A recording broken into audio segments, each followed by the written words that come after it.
जय जय रघुवीर समर्थ. श्रीमत दासबोध. दशक 16वा. तत्वान्वयाचा. समास 7वा. महदभूत निरूपणनाम. श्रीराम समर्थ. पृथ्वीचे मूळ जीवन, जीवनाचे मूळ अग्न, अग्नीचे मूळ पवन, मागा निरोपिले. आता ऐका पवनाचे मूळ.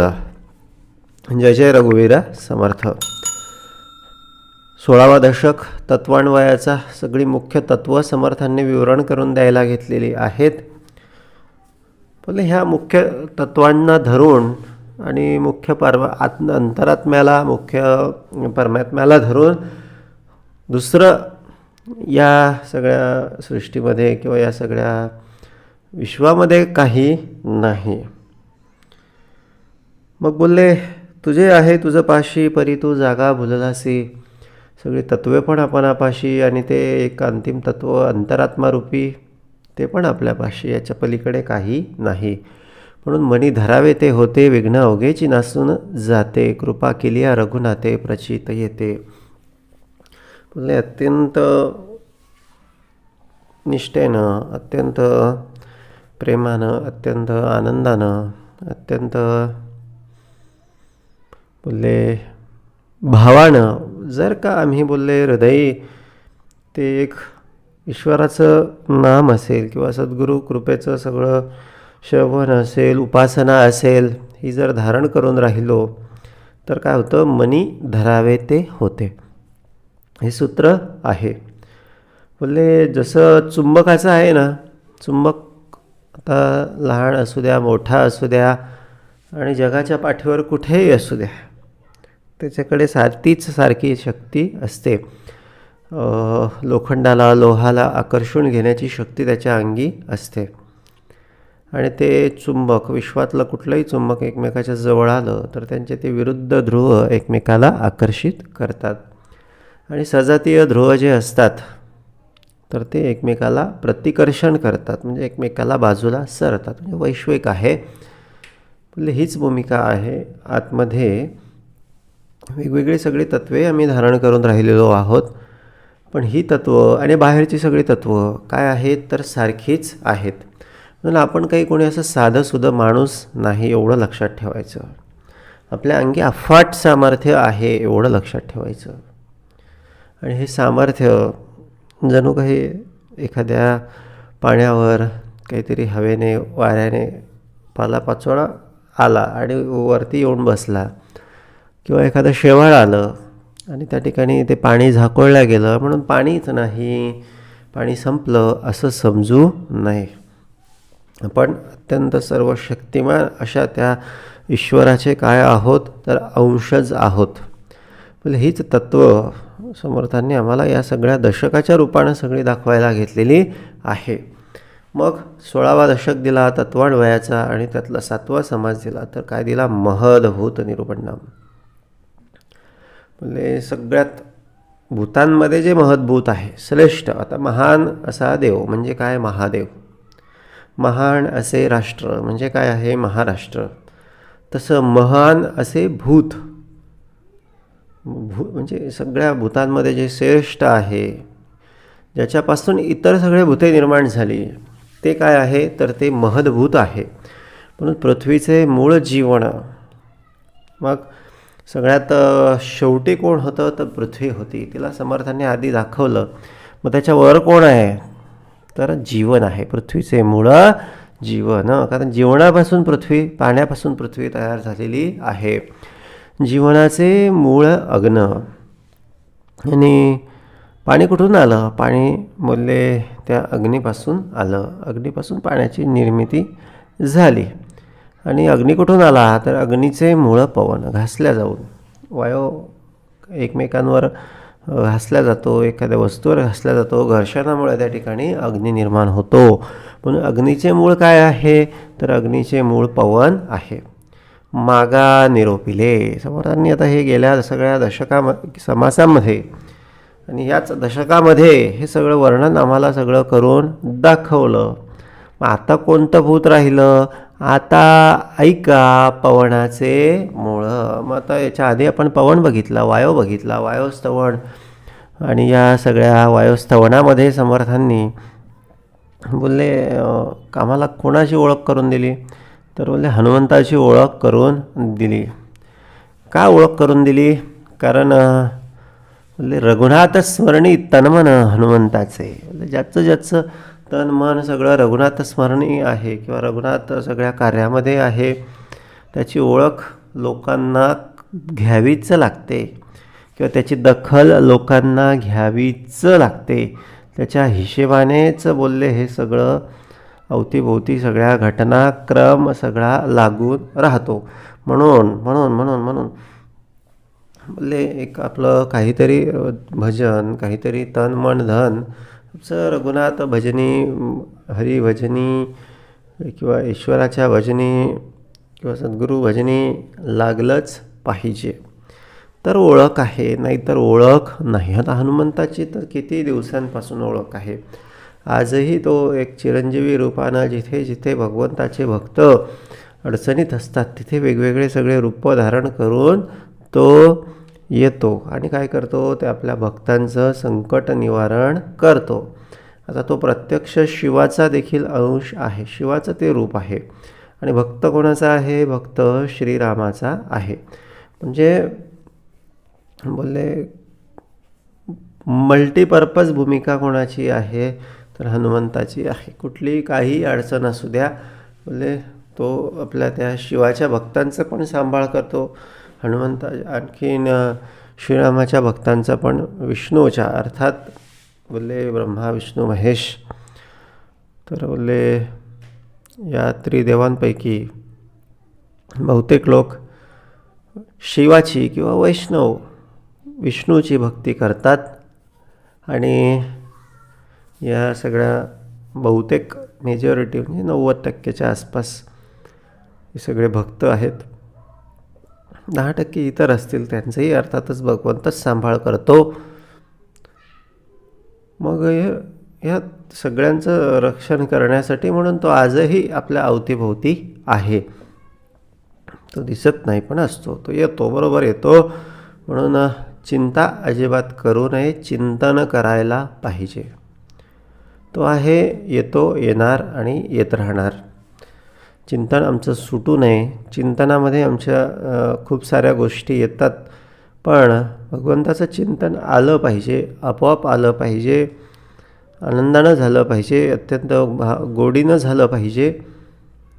या भूमिकेमधून बोलले समर्थांना भक्तिमार्गाची सगळी अपेक्षा आहे. आणि अशा पद्धतीनं गेल्या समासात मग ते हनुमंत त्या ठिकाणी सूर्याला भेटायला गेला आणि मग ते सगळ्या देवांनी त्या ठिकाणी त्याला सामर्थ्य प्रदान केलं. मोठे कौतुक पुच्छकेताचे, आश्चर्य वाटे. तेरा लंकेत गेला, जिथे सगळे देव बंदिवासात होते, त्या सगळ्यांना सोडवलं. म्हणून त्याचं सामर्थ्याला तुलना नाही. त्याचा आधार, त्याचा खूप सगळ्या देवांना त्याचा आधार आहे. त्याचा पुरुषार्थ अगाध आहे. अशा या वायुसुताला त्या वायुस्तवनच्या रूपानं समर्थांनी वंदन केलं. आणि आता 7व्या समासामध्ये जे 5वं भूत आहे की जे पवनाचे मूळ आहे, ते कोण आहे? आकाश आहे किंवा ती पोकळी आहे, किंवा त्यालाच काय नाव दिलं तर तो अंतरात्माची केवळ, त्यालाच परमात्मा, त्यालाच अंतरात्मा हे नाव सगळं देण्यात आलं. आणि ते जणू काही त्याचंच रूप आहे, कारण त्याला रंग नाही, रूप नाही, आकार नाही, निर्विकार सगळी ती भूमिका आहे, सर्वत्र आहे, सगळी आहे पण दिसत नाही. आत्मेचंही तेच काम आहे, म्हणून त्याला अंतरात्म्याशी त्याची तुलना केली जाते. म्हणून आता ऐका पवनाचे मुळं, तो हा अंतरात्माची केवळ, अत्यंतची चंचळ सकळांमध्ये. आता किती चंचळ आहे? वायूपेक्षाही अधिक चंचळ आहे. कोणामध्ये? तर सकळांमध्ये. सगळे जे बाकीचे भूत दाखवले ना, या सगळ्यांमध्ये चंचळ कोण आहे? तर सगळ्यांमध्ये हा बोलले अंतरात्मा हा सगळ्यात चंचळ आहे, कारण तो क्षणात येतो, क्षणात जातो, त्याचा पत्ता लागत नाही. खूप सारे शोध घेण्याचे त्याचे प्रयत्न झाले, पण तो काही कोणाच्या दृष्टीस पडलेला नाही.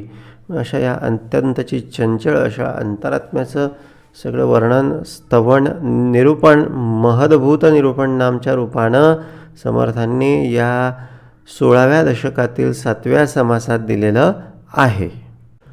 तो येतो जातो दिसेना, स्थिर होऊन बैसेना, ज्याचे रूप अनुमानेना वेदश्रुतीसे. तर तो अंतरात्मा जो आहे ना, तो येतो आणि जातो, पण कोणाला दिसत नाही, पण तो असतची असे. आणि त्याचं जे रूप आहे अनुमानेना, तो कसा आहे, कुठल्या मॅटरपासून बनलेला आहे, कसा निर्माण होतो, कसा त्याचा लय होतो, ज्याचे रूप अनुमानेना वेदश्रुतीसी. त्याचं हे जे आहे ते वेदश्रुतींनासुद्धा माहिती नाही. आता ते वेदांपासून सुद्धा अनविज्ञ आहे. आता अर्थातच वेद हे काय आहेत, अपौरुषेय आहेत. म्हणजे काय आहे ते, काय असं कोण्या एखाद्या माणसानं कोण्या एका ब्राह्मणानं लिहिलेले नाही. तर ते बोलले प्रत्यक्ष नारायणानं ब्रह्म्याला दिले आणि म्हणाले हे घे आणि ह्याच्यापासून काय तयार कर, तर सृष्टी तयार कर. आता त्याच्यात सुद्धा वर्णन आलेलं नाही की हा अंतरात्मा कसा बनलेला आहे. आणि म्हणून इथे या ठिकाणी म्हटलेलं आहे की ज्याचे रूप अनुमानेना वेद श्रुतीसी. मुळींचे स्फुरण तेची अंतरात्म्याचे लक्षण. मग त्याचं रूप समजत नाही, रंग समजत नाही, त्याचं स्वरूपच कळत नाही, मग त्याची खूण कशी किंवा तो आहे कशावरून, तर मुळींचे स्फुरण. मुळींचे स्फुरण ते काय आहे, तर ते एक स्फुरण आहे. ती एक चेतना आहे किंवा ती एक चंचळ भूमिका आहे, निश्चळाच्या ठायी निर्माण झालेली. कुठेतरी काहीतरी चंचळत्व निर्माण झालं म्हणून त्याला काय म्हटलं गेलं, ते मुळींचे स्फुरण. जे मूळ आहे त्याचं ते मुळात स्फुरण आहे. तेची अंतरात्म्याचे लक्षण जगदेश्वरापासून त्रिगुण पुढे झाले. तर बोलले त्या मुळीपासून कुठेतरी चंचलता निर्माण झाली. ती चंचलता म्हणजे काय आहे, अंतरात्म्याचं लक्षण आहे. आणि त्यापासूनच अर्थातच त्याला मूळ माया म्हटलं गेलं. मग पुढे त्याच्यापासून 3 त्रिगुण निर्माण झाले. त्रिगुणापासून झाली भूते, पावली पष्ट दशेते, त्या भूताचे स्वरूप ते विवेके ओळखावे. मग 3 त्रिगुण निर्माण झाले. 3 त्रिगुणापासून आणखी पंचभूते तयार झाली. ते आकारामध्ये आली, पावली पष्ट दशेते, दशेत आली म्हणजे काय, आकारात आली. आणि त्या भूतांचे स्वरूप ते विवेके ओळखावे.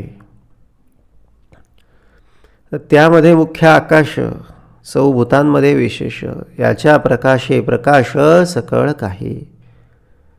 आणि या सगळ्या भूतांमध्ये काय आहेत, मुख्य काय आहे, तर ते आकाश आहे. चहुभूतांमध्ये ते विशेष आहे.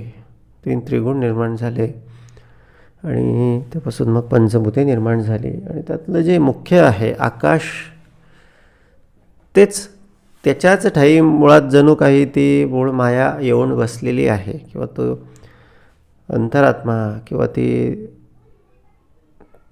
मूळ शक्ती येऊन बसलेली आहे चौभूतांमध्ये विशेष. म्हणून ते काय आहे, चौभूतांमध्ये विशेष आहे म्हणून ते काय आहे, ब्रह्मांडामध्ये त्यालाच परमात्मा म्हटलं गेलं. आणि पिंडाकडे तो कोण आहे, तर पिंडाकडे तो अंतरात्म्याच्या रूपानं आहे. याच्या प्रकाशे प्रकाश सकळ काही. बोलले याच्यापासूनच मग पुढे सगळं ब्रह्मांडाचा पसारा, सगळी सृष्टीची सगळी निर्मिती या ठिकाणी सुरू होते. म्हणून याच्या प्रकाशे प्रकाश, इथूनच सगळी सुरुवात आहे. म्हणून याच्या प्रकाशे प्रकाश सगळं काही. एक विष्णू महद्भूत ऐसा भूतांचा संकेत, परंतु याची प्रचित पाहिली पाहिजे. तर खरं तर त्रिगुणांमध्ये एक विष्णूला एक खऱ्या अर्थानं महद्भूत मानलं गेलं, किंवा विष्णूच जणू काही हे आकाश रूपानं या ठिकाणी सगळा आकाराला आलेला आहे. ऐसा भूतांचा संकेत, असा संकेत मानला जातो. म्हणून ज्या ज्या स्थळी हे मन जाय माझे, त्याचं का बोललं जातं? कारण एक विष्णू महद्भूत, त्या त्या ठिकाणी निजरूप तुझे मी ठेवितो मस्तक ज्या ठिकाणी. थोडंसं मीपणा बाजूला सारून, थोडंसं माझं तंतुणं बाजूला ठेवून भावभक्तीने त्याला बघायची गरज आहे, त्याला आळवायची गरज आहे. एक विष्णू महद्भूत, तो विष्णूच आहे, तो अवते. आता आम्ही इथे बसलेला आहोत, आमच्या चारही बाजूला ते तत्त्व आहे. आकाश तत्त्व आहे, महद्भूत तत्त्व आहे, तेच विष्णू तत्त्व आहे. ऐसा भूतांचा संकेत, परंतु याची प्रचित पाहिली पाहिजे. याची प्रचिती पाहायला लागते. आता प्रचिती कोण पाहतं? आम्ही त्याची प्रचिती नाही पाहू शकत, पण तो आमची प्रचिती पाहतो. सदा सर्वदा देव सन्निध आहे, कृपाळूपणे अल्प धारिष्ट पाहे. बोलले तो अवतीभोवती आहेच महद्भूताच्या रूपानं, विष्णू तत्वाच्या रूपानं. मग बोलले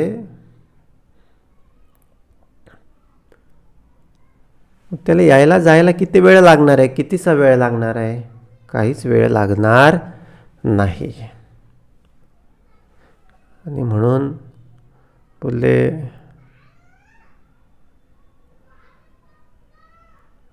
परंतु याची प्रचित पाहिली पाहिजे. म्हणजे काय? सदा सर्वदा देवसन्निध आहे, कृपाळूपणे अल्प धारिष्ट पाहे. भाव, विश्वास, श्रद्धा, उपासना, विवेकाची धारणा तो आमची सगळी बघत असतो. कृपा अल्प बघत असतो, फार अपेक्षा नाही. मिनिमम सगळ्या अपेक्षा आहेत. बाबा रे, एक प्रेमानं, आदरानं, भावानं सांगशील, बोलावशील, एवढी अपेक्षा आहे.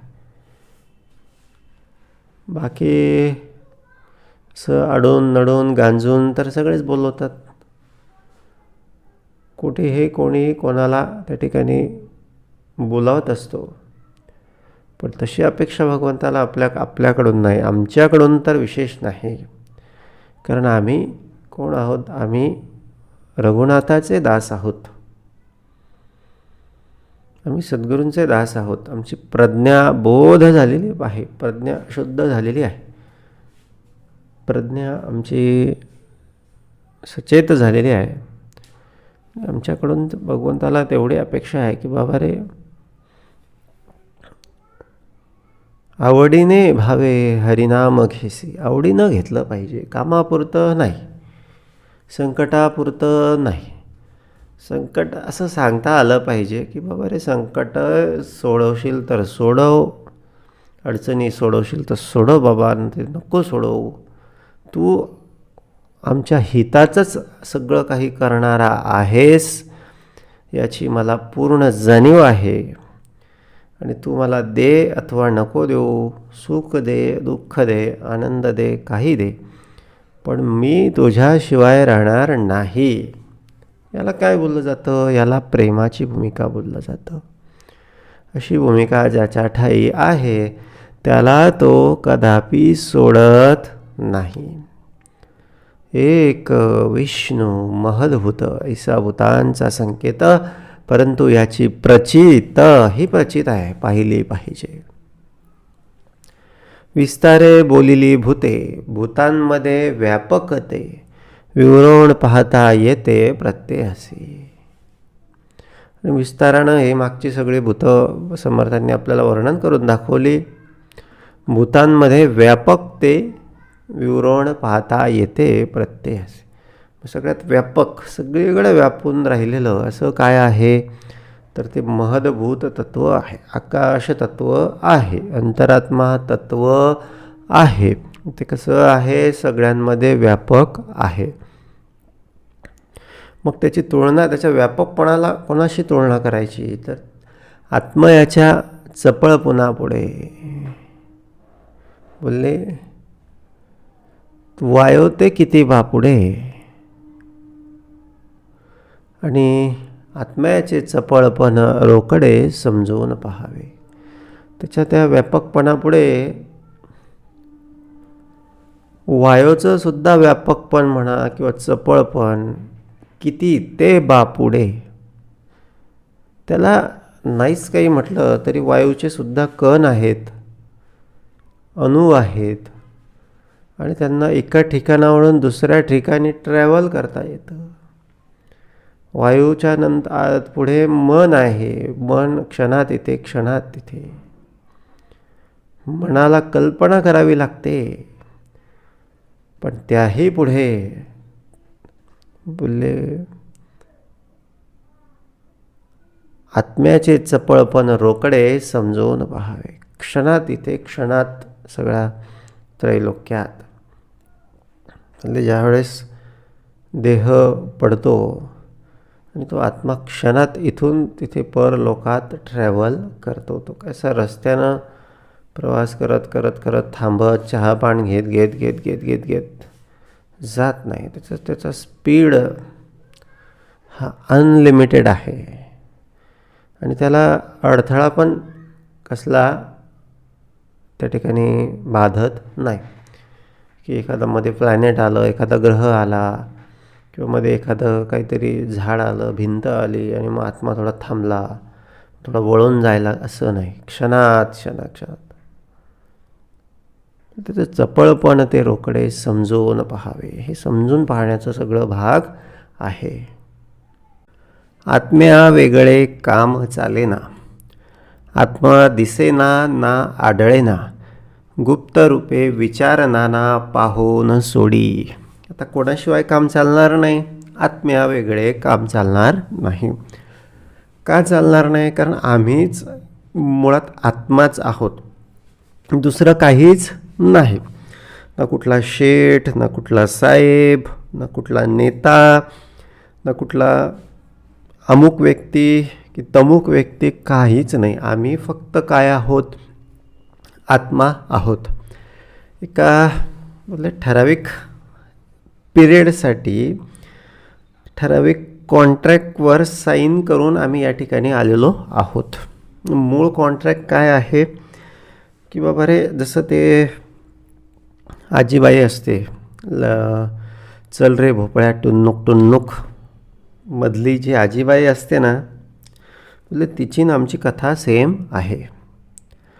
आता बोलले ती तिचं काम बरोबर करून गेली, पण आमचं काम काही आम्ही बरोबर एखाद्या वेळेस करू की न करू हा एक विषय आहे.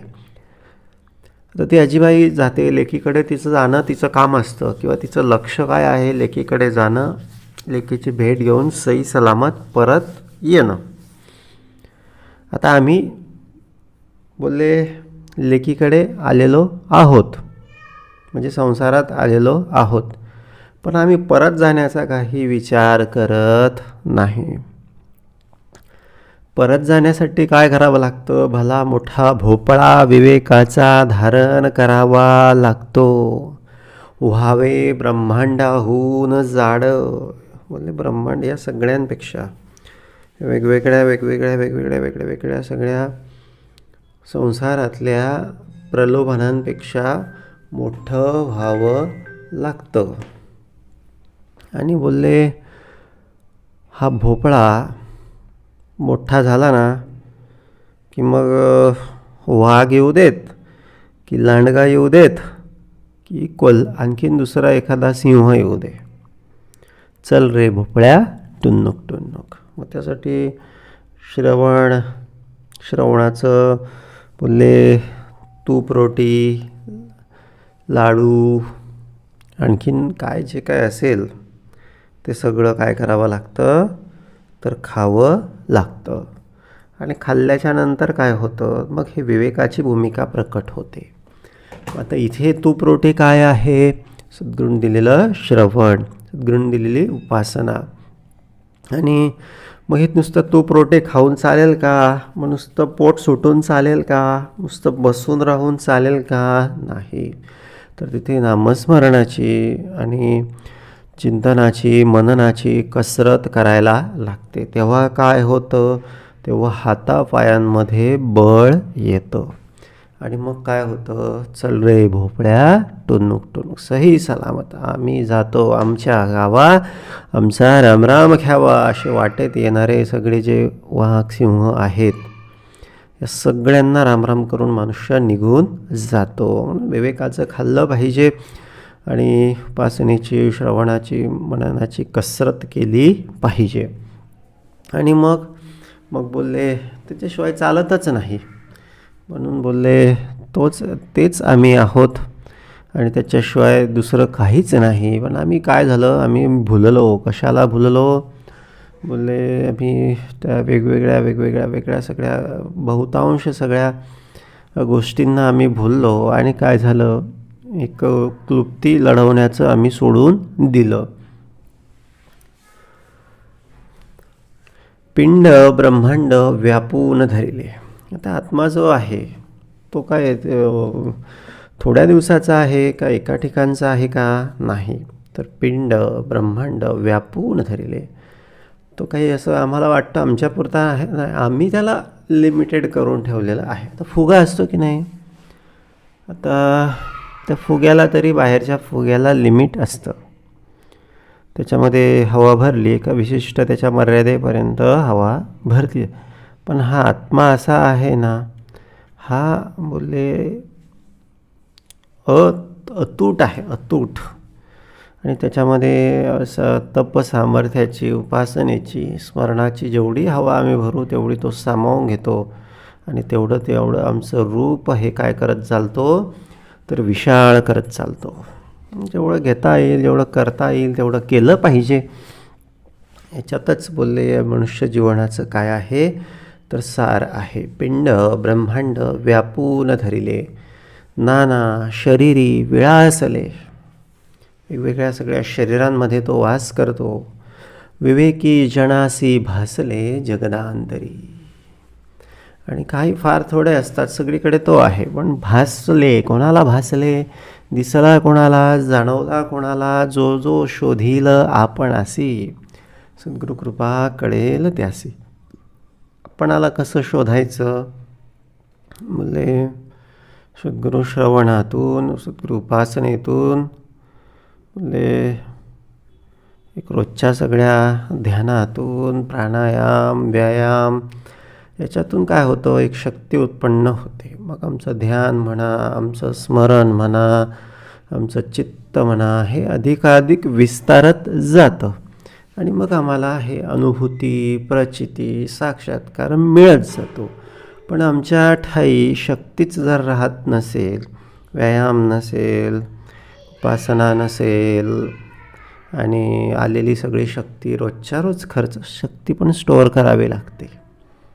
एक पुरुषार्थ गाजवण्यासाठी बोलले हे सर्व सामर्थ्य आतमध्ये धरून ठेवावं लागतं. मग आता हे सगळं सामर्थ्य घालवण्याची वेळ सगळ्यांच्या समोर येते. पण एक यशस्वी कोण होतो, जो हे सामर्थ्य टिकवून ठेवतो तो. ऑफर्स सगळ्यांना मिळतात. कोणाच्या? वेगवेगळ्या सगळ्या विषयांच्या, कामादी, क्रोधादी, लोभादी. पण ह्या सगळ्या कुठल्या ऑफर ॲक्सेप्ट करायच्या, कुठल्या ऑफर रिजेक्ट करायच्या किंवा नेग्लेक्ट करायच्या? रिजेक्ट करण्यापेक्षा नेग्लेक्ट करणं कधी पण चांगलं. रिजेक्ट केल्यानं काय होतं, एक आतमध्ये एक विरोध तयार होतो. त्या विरोधातून व्यक्ती काय होतो, अधिकाधिक बोलले आणखीन त्या गोष्टीचं दमन करण्याच्या सगळ्या हेतू बेतानं सगळं काय करतो, चिंतन वाढत चालतं.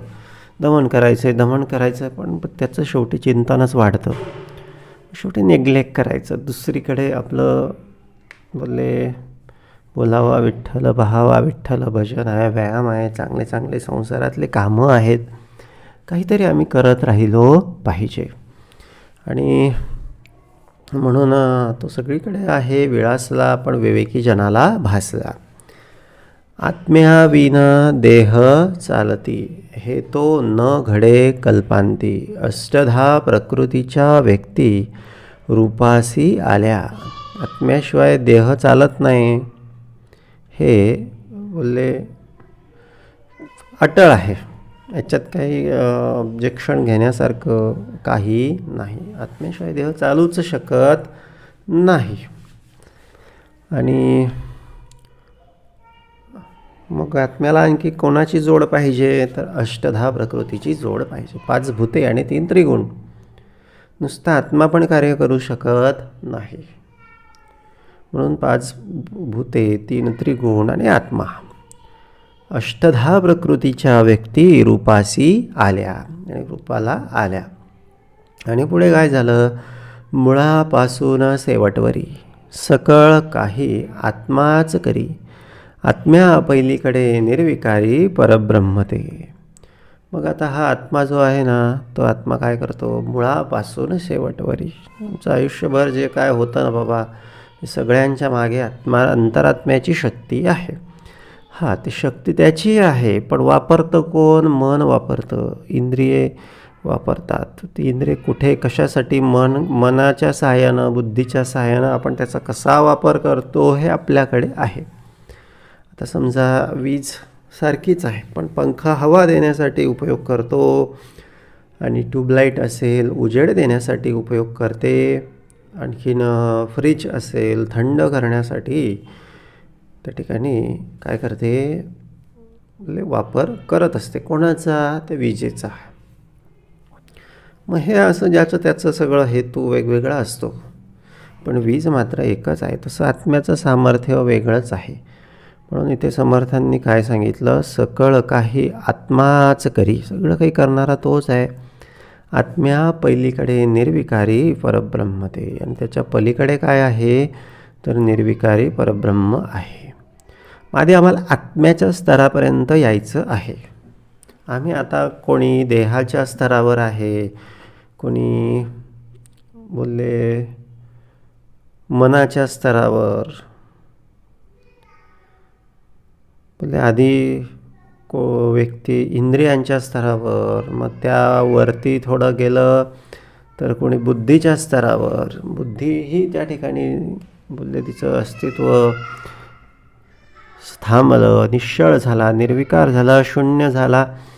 मग ते बोलले एक कुठेतरी मधली अवस्था. आणि मग पुढे बोलले आत्म्याची अनुभूती, आत्म्याची जाणीव जी ध्यानाच्या, श्रवणाच्या, उपासनेच्या माध्यमातून घेता येते. सर्वांग चित्त आपलं तिकडे बोलले एक स्व केंद्रित करणे. स्व म्हणजे बाहेरचा स्व नाही, आतला स्व बोलले.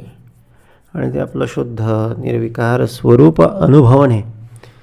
आणि बोलले ते झाल्यानंतर पुढे भेटीची वेद किंवा भेटीची ओढ कोणाची लागते, तर त्या निर्विकारी परब्रह्माची ओढ लागते. तिकडे त्याचा प्रवास सुरू होतो. म्हणून आत्म्या पहिलीकडे निर्विकारी परब्रह्म ते. आत्मा शरीरी वर्ततो, इंद्रिय ग्राम चेष्टवितो, नाना सुखदुःखे भोगितो देहात्मयोगे. आत्मा चेष्टवितो म्हणजे बोलले चेतवितो किंवा सचेतपणा आणतो.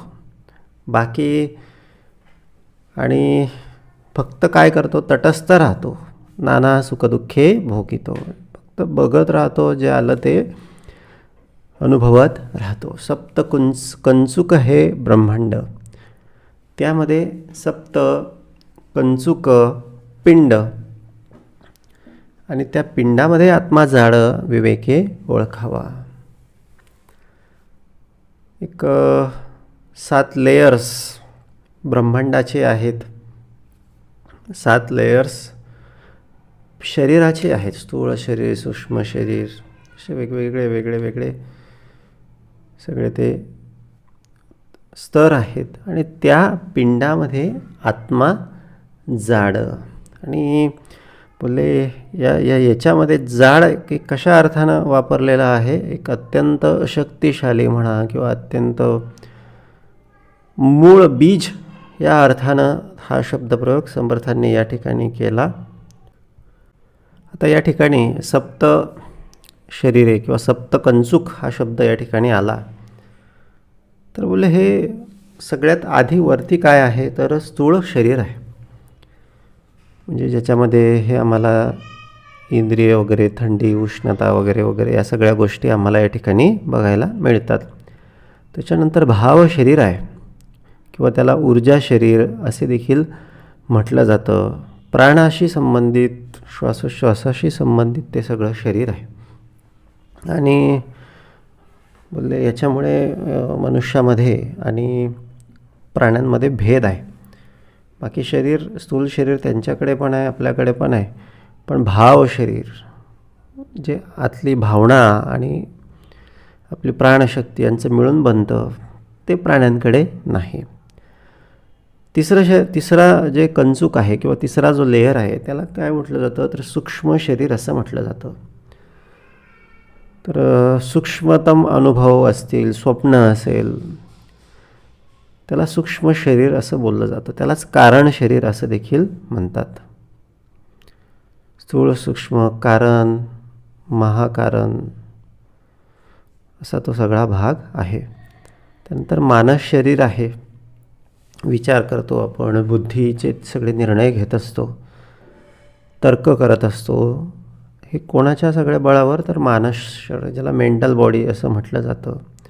त्यानंतर आत्मिक शरीर आहे. बोलले याच्या पातळीवरून आपण अतींद्रिय शक्ती किंवा अनुभव किंवा दिव्य अनुभव, साक्षीभाव आपल्याकडे जागृत होत असतो. त्यानंतर एक जे योगी जण सगळे साधना करतात, वेगवेगळ्या सगळ्या उपासना सतत करतात, अत्यंत आचरण नियमांचं पालन करतात, तर त्यांच्याकडे एक देव शरीर किंवा कॉस्मिक बॉडी ज्याला बोललं जातं, अत्यंत सामर्थ्यशाली ते सगळं असतं. योगी ऋषी यांच्याकडे ती सगळी भूमिका प्राप्त होत असते, आपल्याकडेही प्राप्त होते. आपल्या आतमध्ये सुद्धा तो लेअर आहे. आपला आत्मा तिथपर्यंत पोचला पाहिजे. आणि ब्रह्मशरीर, शुद्ध आत्मा, आत्मरूप जी भूमिका आहे त्याला ब्रह्मशरीर असं ते ब्रह्मशरीर येतं जातं, त्यालाच आत्मा असं बोललं जातं. अशा पद्धतीने हे 7 लेयर्स आहेत. असेच 7 लेयर बाहेर ब्रह्मांडामध्ये पण आहेत. आणि म्हणून सप्तकंचुक हा शब्द या ठिकाणी समर्थांनी वापरला. त्याच्यामध्ये हा सगळा आत्मा आहे. शब्द ऐकून समजतो, समजून प्रत्युत्तर देतो, कठीण मृद शीतोष्ण जाणतो त्वचेमध्ये. आता हे आत्मा सगळं काही करू शकतो. शब्द जाणणे आणि प्रत्युत्तर देणे वगैरे वगैरे, कठीण मृदू शीतोष्ण जाण. आता जे लोक एक भक्ती मार्गामध्ये खूप आधीपासून आहेत, काहीतरी ते ध्यान, उपासना, नामस्मरण वगैरे वगैरे करतात, तर त्यांना ते काय होतं, ते थोडं आत्म्याच्या आणखीन किंवा त्यांचा आत्मा थोडा आणखीन उन्नत झालेला असतो. किंवा तो याच्यातलं जे तिसरं शरीर आहे, आधी सगळं जे बाहेरून दिसणारं, मग भावना, त्याच्यानंतर निर्णय, तर्क असं जिथे होतात, असं जे मानस शरीर आहे त्याच्या जो जवळ एखाद्याचा आत्मा जर गेलेला असेल तर त्याला लोकांचे मन, स्वभाव, तो कुठल्या हेतूनं बोलतो आहे, या सगळ्या गोष्टी अशा चटकन समजतात. त्याच्यामुळे त्यांचं ना फारसं असं त्यांना त्या ते दुटप्पेपणा दिसून आल्यामुळे फारसा तो अशा लोकांशी बोलत नाही किंवा मौन होतो किंवा कमी बोलतो. बोलले हे असे सगळे अनुभव वेगवेगळे, जसं जसं मनुष्य याच्यामध्ये उन्नती करत जातो तसं तसे ते सगळे येत जातात. पण हे सगळं आत्म्याचं कार्य आहे. तो किती सगळा त्या ठिकाणी उन्नत झाला, किती प्रगत झाला, याच्यानुसार बोलले त्याचं सगळं अनुभव सगळे ठरत असतात. नेत्री भरवून पदार्थ पाहणे. आता काय होतं, आपल्याला बऱ्याचदा एखादी गोष्ट आपण पाहतो पण ती आपल्या लक्षात राहत नाही किंवा आपल्याला पाहिलं असं वाटत नाही, किंवा आपण समोरच्याकडे बघतो, समोरचा आपल्याकडे बघतो, त्याला वाटतं ह्याने आपल्याकडे बघितलं, पण आपल्या डोक्यात कितीतरी वेगळेच विचार सुरू असल्यामुळे काय होतं, आपल्याला ते लक्षात येत नाही. आणि मग तो म्हणतो की आणि पाहून देखील आपल्याला काय केलं, न पाहिल्यासारखं केलं, किंवा हा बोलला नाही. आता तो कशाच्या त्याच्या टेन्शनमध्ये होता हे त्याचं त्याला माहिती असतं. पण ह्याला बोलले ह्याशी अवस्था असली ना तर कुठलंच कार्य धड होत नाही. यासाठी काय आवश्यक आहे, तर जे काम आपण करत आहोत त्या कामावर पूर्ण लक्ष आपलं असलं पाहिजे, पूर्ण ध्यान. पाणी पितो आहोत ना, पाणी पिण्यावर एक एक घोट आपण घेतो आहोत, त्याचा अनुभव किंवा त्या सगळ्या प्रक्रियेवरच आपलं लक्ष पाहिजे. म्हणजे मग इतर विचार आपोआप दूर पळतात आणि डोकं असं शांत वाटतं. ते हे एक प्रकारचं ध्यानच आहे. त्याला माइंडफुलनेस असं बोललं जातं. नेत्री भरवून पदार्थ पाहणे. आता आत्मा म्हणजे आपलं ध्यान, आपलं चित्त सगळं डोळ्यांमध्ये असेल तर आपला पदार्थ पाहतो आणि नेत्र भरून पाहतो. पण चित्त जर असं दुसरीकडे कुठे असेल तर मात्र काही पदार्थ मनुष्य त्याला पाहूनसुद्धा दिसत नाही. नाना पदार्थ परीक्षणे, उंच नीच समजणे मनामध्ये. सगळ्या भूमिका किंवा हे सगळे कर्तव्य कार्य कोणाचे आहेत, तर आत्म्याचे आहेत. जिव्हेमध्ये नाना स्वाद, निवडू जाणे भेदाभेद. जे जे जाणे ते ते विशद, करुणी बोले.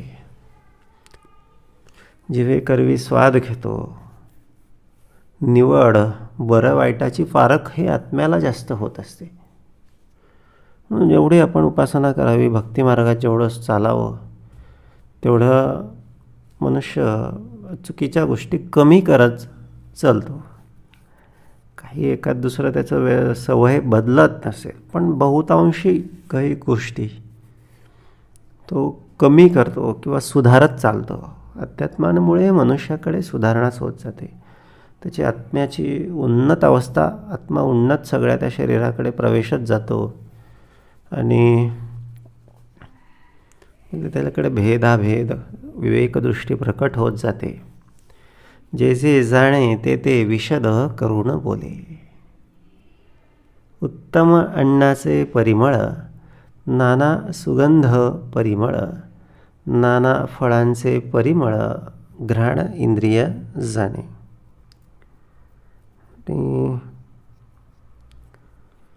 उत्तम अन्नाचं सगळं सुवास घेणं, फळांचा सुवास घेणं, सुगंधांचा सुवास घेणं आणि नाकाकरवी हे सगळं कार्य करून घेणं, या दोन्ही भूमिका बोलले त्याच्याच आहेत. कोणाच्या, तर त्या अंतरात्म्याच्या आहेत. शिस्न इंद्रिये सुरत भोग, गद इंद्रिये मळोत्सर्ग. मने करून सकळ सांग, कल्पून पाहे. सगळ्या गोष्टी सगळ्या भूमिका आत्म्याच्या ठाई राहून आत्म्या या सगळ्या इंद्रियांच्या करवी करून घेतो. या प्रत्येक ठिकाणी आत्मा प्रेझेंट असतो. कुठलीच गोष्ट बोलले ही वाईट नाही, अपवित्र नाही, चांगली नाही, म्हणजे शास्त्र आहे. शास्त्रे सहित सगळं घडलं पाहिजे. शास्त्रे सहित घडलेली प्रत्येक गोष्ट काय करत असते, समाधान देत असते. अति सर्वत्र वर्जते. अति सगळा त्याग सगळीकडे केला पाहिजे. प्रमाणामध्ये सर्व काही असावे. सगळं काही असायला पाहिजे. करावं सगळ्या गोष्टी, पण कसं असायला पाहिजे, प्रमाणामध्ये असायला पाहिजे. ऐसे व्यापार परोपरी, त्रिभुवनी एकलाची करी. त्याची वर्णावया थोरी, दुसरा नाही. म्हणजे हे वन अँड ऑल आहे, म्हणजे वन इन ऑल, सगळ्यांमध्ये एकच आहे. एकलाची एक. म्हणजे तो ऑलराऊंडर आहे. त्याची तुलना कोणीच करू शकत नाही किंवा कशाशीही करता येणे शक्य नाही. म्हणून त्यावी न दुसरा कैचा, जय महिमा सांगावा तयाचा, व्याप आटोप आत्मयांचा, न भूतो न भविष्यंती. असं होणंच शक्यच नाही. आजच्या काळामध्ये हे सगळं AI सगळं ते सगळं खरं आहे. ते सगळं माहिती कलेक्ट करणं वगैरे वगैरे सगळ्या गोष्टी. पण या प्रॅक्टिकल लेवलवर एवढ्या सगळ्या गोष्टी करणारं दुसरं आत्म्याशिवाय दुसरं काही नाही. तर रोबोट जरी बनवला, किती त्याच्यामध्ये AI टाकलं, पण त्याला काय झालं, कमांडच देणी आली, त्याला सांगितल्याप्रमाणेच तो करणार आहे. आणि जेवढे सॉफ्टवेअर त्याच्यामध्ये करून ठेवलं तेवढंच. त्याच्या पलीकडे वेगळे तो उन्नती करू शकत नाही. त्याची वर्णावया थोरी दुसरा नाही. त्या विन दुसरा कैचा, म्हणून त्याच्यासारखा दुसरा कोणीच नाही. 14 विद्या 64 कळा, धूर्तपणाच्या नाना कळा, वेदशास्त्र पुराण जिव्हाळा, तेने विन कैचा. सर्व कळा जाणणारा तो आहे, धूर्तपणा जाणणारा तो आहे, वेळप्रसंगी सगळं सारासाराचा निवाडा करणारा तो आहे, वेदशास्त्र पुराणांचा सगळा संबंध जाणणारा सगळा तो आहे. सगळ्यांमध्ये एकच भूमिका त्याची आहे.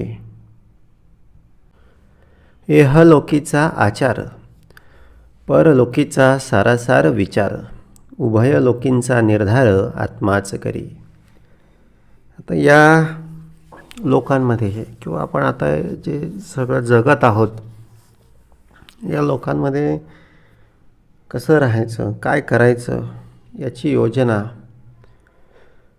किंवा याची भूमिका, वर्तन कोणाकडे आहे, तर आत्म्याकडेच आहे.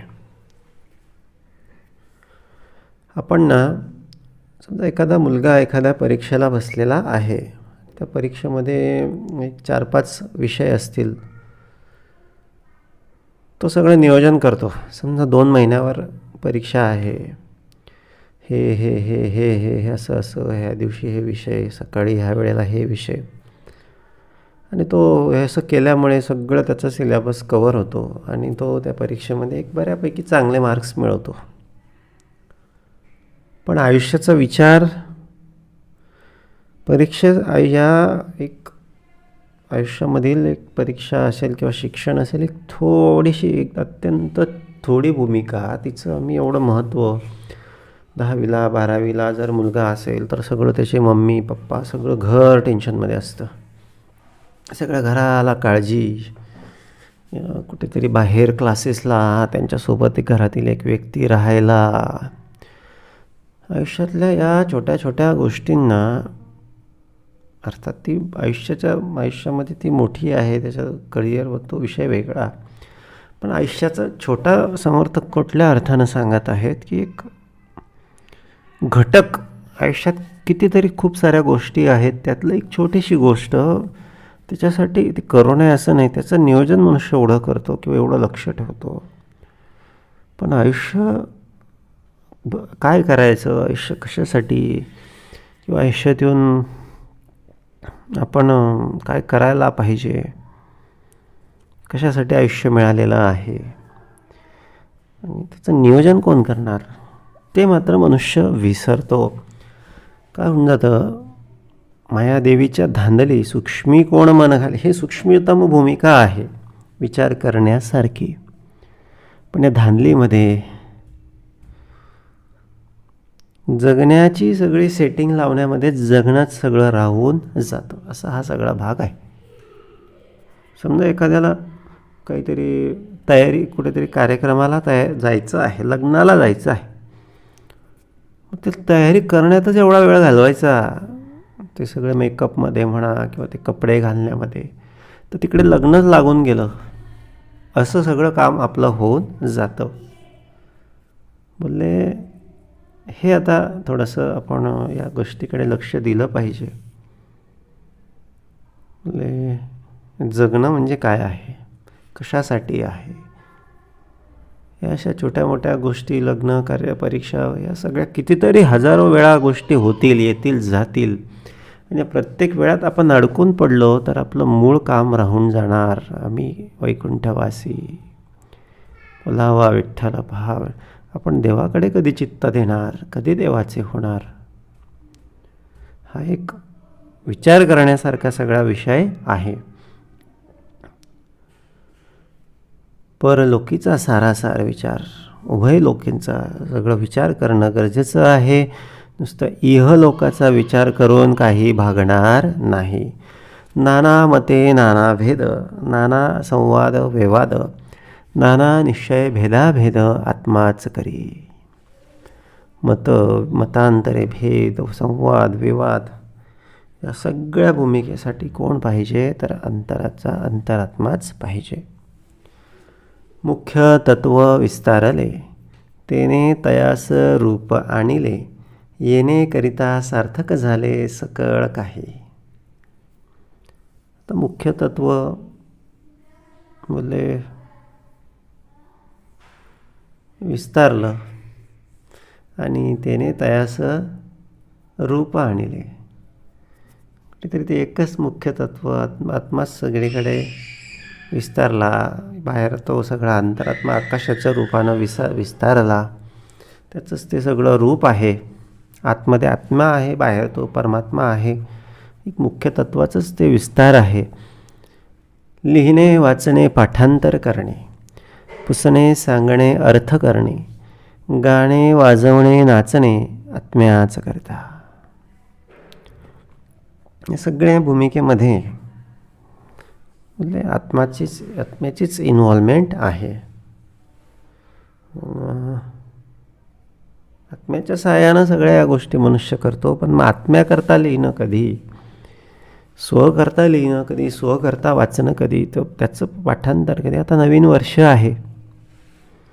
नवीन वर्षामध्ये खूप साऱ्या गोष्टी आपण नवीन सुरुवात करू शकतो. एक देवाला साक्षी ठेवून, त्याला सांगून आपण चांगल्या गोष्टींचा संकल्प केला पाहिजे.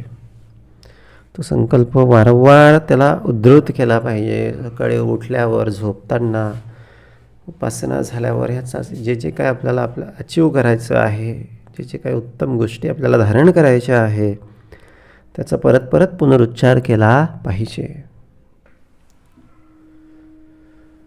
नाना सुखे आनंदतो, नाना दुःखे कष्टी होतो, देह धरितो आणि सोडितो नाना प्रकारे.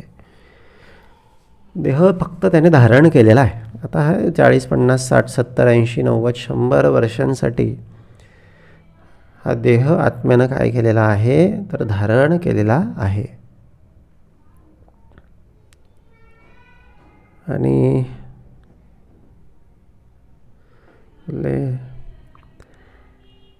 त्याच्यानंतर काय तर बोलले देह सोडितो, सोडून देणार, आणखी परत दुसरा देह धारण करणार. त्याच्यासाठी हे रुटीन्स आहे. आता आम्ही अपडाऊन करतो की नाही. आता मुंबईला वगैरे इकडे आपल्याकडे लोकलने वगैरे आपण जातो. मग 2-3 ठिकाणी आपल्याला लोकल्स बदलाव्या लागतात. कधी फास्ट, कधी जे असेल ते वेळ पाहून सगळं कार्य करावं लागतं. असंच आत्म्याचं आहे. आत्म्याने ही तात्पुरती ही आयुष्यरूपी गाडीमध्ये तो बसलेला आहे. याच्यामध्ये एवढं अडकून जाऊ नये किंवा फार हुरळून जाऊ नये किंवा फार असं स्टेशन आलं तर उतरवायला फार असं एकदम आडेवेडे घेऊ नये किंवा प्रवासात कोणी भेटलं तर त्याच्याशी फार इतकं काही रमून जाऊ नये की आपलं स्टेशन आलं तरी उतरायला आठवण होणार नाही. हा आसक्तीचा सगळा भाग समर्थ या ठिकाणी सांगत आहेत. हे सगळं कार्याकारण आहे. आवश्यक त्या गोष्टी त्याला सगळं सांगून सावरून आपण केल्या पाहिजे. नाना सुखे आनंदतो, एकलाची नाना देहेधरी, एकलाची नटे परोपरी, नटनाट्यकळा कुसरी त्याविन नाही.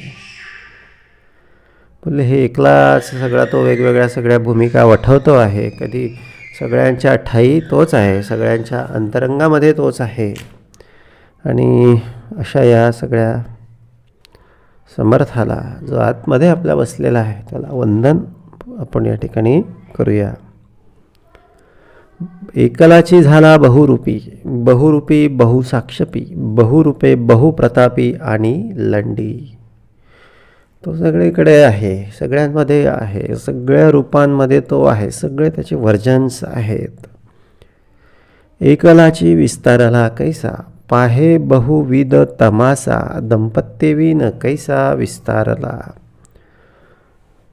बोलले आता इकडे बाहेर समजा वंश वाढवायचा असेल तर एक सगळी कुटुंब व्यवस्था असावी लागते. मग कुठेतरी वंश वाढतो, सगळे विवाह संस्था आहे, मग पुढे मुलं बाळं वगैरे वगैरे असं तो वंश वाढत जातो. पण हा इकडे विना संस्थेचा सगळा वाढला. एकलाची झाला बहुरूपी, एकलाची विस्तारला कैसा, पाहे बहुविध तमासा, दंपत्यवीन कैसा विस्तारला. स्त्रियास पाहिजे पुरुष, पुरुषासी पाहिजे स्त्रीवेश, ऐसा आवडीचा संतोष परस्परे. तर प्रकृतीला पुरुषाची ओढ असायला पाहिजे, पुरुष आणि पुरुषानं प्रकृतीच्या सहाय्यानं कार्य करायला पाहिजे. स्थूळाचे मूळ ते लिंग, लिंगामध्ये हे प्रसंग येणे प्रकारे जग प्रत्यक्ष चाले.